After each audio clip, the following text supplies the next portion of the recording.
Thrown at me instead of a warm greeting during a family gathering just before my son's wedding was a remark that hit hard.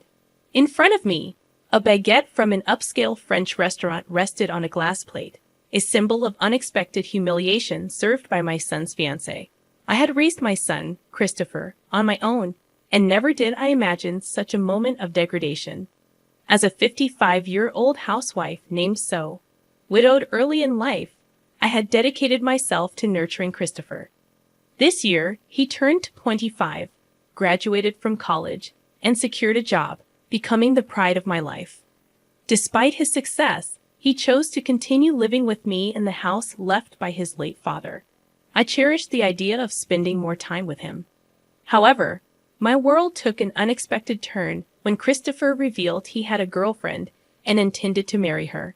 Initially shocked, I soon embraced the news with genuine joy, expressing my happiness at his growth. Christopher, still living with me, promised to bring her home soon, but the opportunity didn't materialize. Curiosity and anticipation built up in me. And when I finally asked about her, Christopher shared some details. Her name was Roy, 4 years older than him, and she worked as a tutor from a family of teachers. The revelation surprised me, and I wondered about their relationship, but I patiently waited to meet her. Time passed, and 2 months went by without a meeting. The absence of Roy started feeling intentional. Fate intervened when, by chance, I overheard a conversation during lunch. Seated back to back with a woman, she complained loudly about her upcoming family meeting before the wedding. Intrigued, I listened as she expressed a deliberate intention to delay meeting the family, wanting to test Christopher's commitment to their relationship and prove he was not a mama's boy. The unexpected encounter left me contemplating the dynamics at play, realizing that fate could be both intriguing and frightening. She said it, and I nearly turned around. Christopher's name echoed in the air, causing a slight dizziness. Her friend's advice to Roy, "You need to be more humble," confirmed the woman loudly discussing her future mother-in-law was none other than Christopher's fiancée. Holding my coffee cup, my hand trembled, and my friend, sensing my distress, asked if I was okay. I mechanically ate the recommended dessert, my mind fixated on escaping that place as quickly as possible. Unaware of my presence, Roy continued her complaints about her fiancé's family. She belittled the concept of a single mother family, comparing it to her supposedly superior educational background. Roy labeled me a clinging mother and spoke about making Christopher abandon me after the wedding. Fear overwhelmed any anger I felt. The conflict between mother-in-law and daughter-in-law had begun prematurely. Even before the family meeting before the wedding, Roy showcased her disdain. Yet, she was the woman Christopher chose. I tried to reassure myself that there must be something wonderful about her. Back home, I attempted to calm my nerves, resolving not to tell Christopher about this incident. Alone, I stopped pushing him about the family meeting.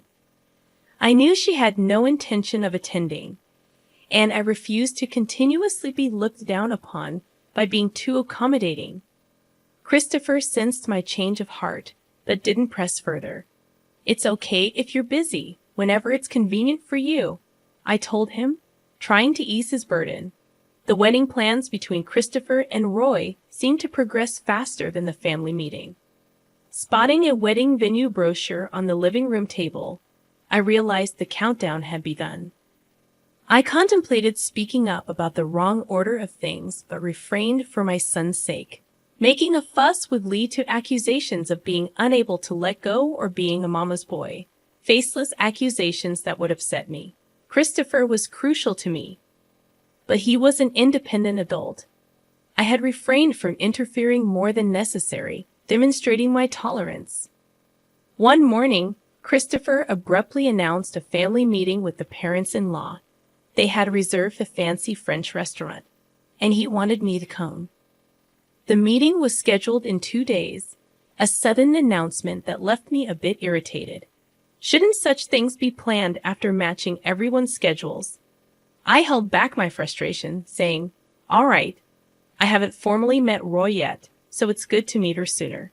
Christopher apologized for the sudden plan, but in my mind, it was Roy and her family who should be apologizing, not him. I reassured him that it's fine. On the day of the family meeting, Christopher and I arrived at the designated upscale French restaurant. I felt a bit nervous, it being my first time at such a fancy place. Christopher chuckled, acknowledging the nerve-wracking atmosphere.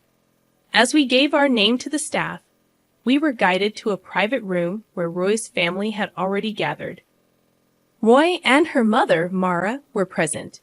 Excusing ourselves, I'd opened the door to the private room. Seated there were Mara, exuding a definite teacher vibe, and Roy, sporting slightly flashy makeup. Her dress seemed mismatched, likely chosen by Mara for the occasion. Roy and Mara remained silent until I finished my greetings, their scrutiny palpable as if evaluating me as a lesser presence. Christopher, familiar with Mara, greeted her with "long time no see." Mara chuckled, mentioning she had been looking forward to meeting the famous mother, a slight sting in her mention of single mother. Suppressing any reaction, I played it down, emphasizing Christopher's inexperience and suggesting they take care of him. Mara, contentedly nodding, maintained an air of superiority. Her demeanor hinted at how she might treat her students and their parents, an attitude I wouldn't desire for my child. She invited me to sit, yet Roy hadn't greeted me. With reluctance, I initiated conversation, prompting Roy to respond with a mocking snort, deeming repetition inefficient. Her arrogant remark stirred anger within me, but I restrained my temper. She was the woman Christopher had chosen. I feigned calmness, acknowledging her comment with forced civility, though I felt close to my limit. Mara informed us that Roy's father would be late due to work, suggesting we proceed without him. Roy then made a seemingly innocent comment to Christopher, insinuating his lack of exposure to such lavish food due to his past poverty. Christopher, unfazed, went along with her comment. I always knew Christopher to be kind and patient, but this situation seemed beyond that. Concerns about how he navigated society started to creep in. Was he possibly being taken advantage of? A parental worry nagged at me. Ignoring the odd expressions from Roy and Mara, I suggested we enjoy the feast. However, their unpleasant smiles intensified, and the reason behind their mockery soon became apparent. As the first dish arrived on a beautifully decorated plate, I couldn't help but exclaim at the sight of a simple baguette on a glass plate. Roy and Mara seemed to find this hilariously amusing, laughing heartily at my shocked expression. It turned out that the owner of the upscale French restaurant was Mara's brother, and they had collaborated to ridicule me. "The pour that suits you best," Roy said, openly mocking me. Christopher, seemingly pale, and I were left in disbelief. Trying to contain my anger, I muttered about how this supposedly suited a poor person like me. Roy misinterpreted my reaction, thinking I was crying. Dismissing it, she laughed even harder. Surprisingly, Mara, who might be expected to scold Roy, only said, "Oh dear, Roy," without any intention of reprimanding her. I couldn't bear the idea of such individuals becoming part of my family. Just as I raised my bowed head, Roy's father entered, apologizing for being late. Witnessing the baguette situation, he seemed taken aback. Roy proudly explained that she had the baguette prepared, thinking I, raised in poverty, hadn't experienced such cuisine. Her father scolded her for taking the joke too far, but couldn't hide his amusement. The thought of them becoming my family was unbearable. As the father turned pale, I looked up and recognized him. Cedric, the principal of a private high school where I had been facing difficulties. I expressed my surprise, and he exclaimed in shock, revealing that he had become the principal 3 years ago. Instead of dwelling on educational policies, I couldn't resist suggesting he pay more attention to education at home, especially considering the insult from his daughter, something I vowed never to forget. I said, staring down at him. He had always berated me, claiming that a single mother couldn't be a principal. He had spread rumors that I couldn't properly educate my own child. Roy, realizing the impact of her actions, seemed taken aback. Marcia trembled, lost for words. I looked at each member of Roy's family and slowly bit into the baguette. The sound of meat crunching echoed in the room. delicious as expected of a high-end French restaurant's baguette. How about it, Cedric? I'd offered, smiling as I held out the glass plate with the baguette. His hand trembled amusingly as he took it. Don't get the wrong idea. I'd always separate work and personal life. Your dismissal has always been a topic at the board meetings. I was the one opposing it. Without rivalry, there's no momentum for reform. But your role ends here, I declared, giving him a final warning. In fact, I had evidence of him accepting bribes during admissions, manipulating interviews, and enjoying a luxurious life with that money. I was still deciding whether to pursue criminal charges, but if he left the school quietly, I was willing to let it go. Christopher, let's go home. She may be this kind of lady, but can you still see her as a marriage partner?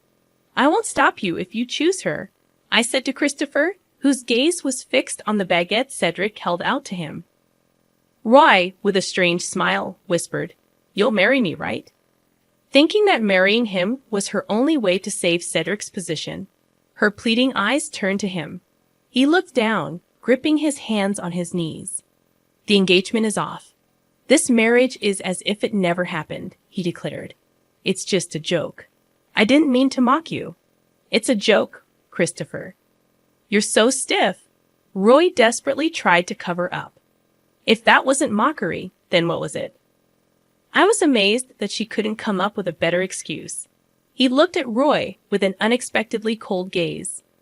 Roy, you've been given a lot by your parents, education, and love. But I believe I received even more from my mom.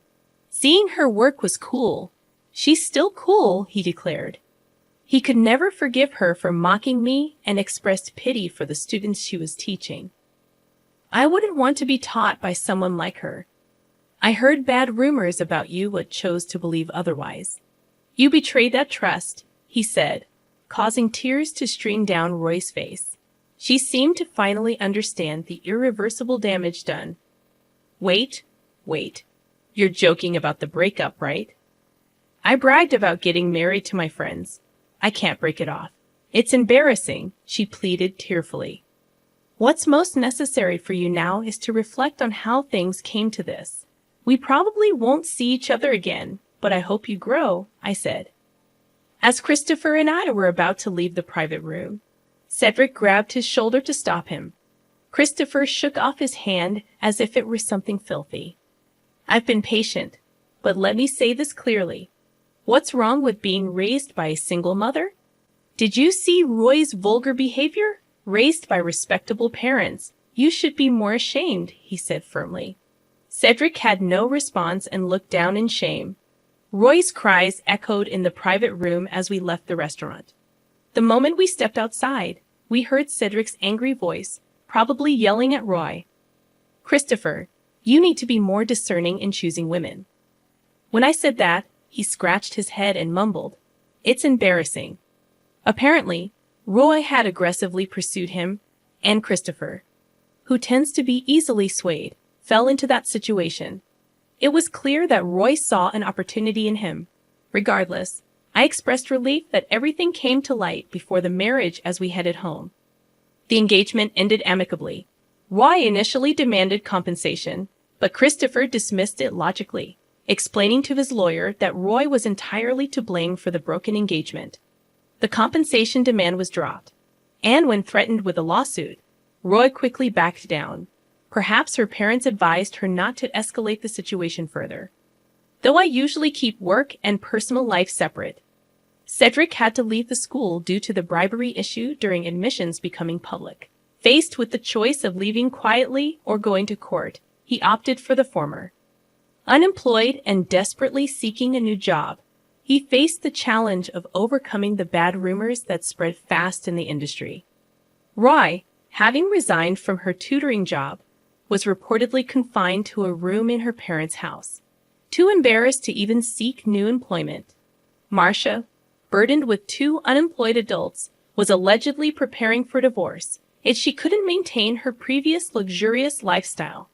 She wanted to use her earnings solely for herself, citing that as her reason for divorce. A logical decision, perhaps, but one that led to the family's downfall. While I feel a bit sorry for her, I believe it's her responsibility. Sometimes after the incident, I felt genuinely happy for the first time in a while. Christopher introduced me to a wonderful woman, a single mother working at the same place as him. She has a daughter about to turn 3, and it seems she was the one who lifted Christopher's spirits after the broken engagement with Roy. She is bright and sunny, and her daughter is fond of Christopher. Despite the roundabout journey, I am slightly relieved that Christopher seems to be on his way to building a happy family. Maybe, despite the challenges, I'll even become a grandmother.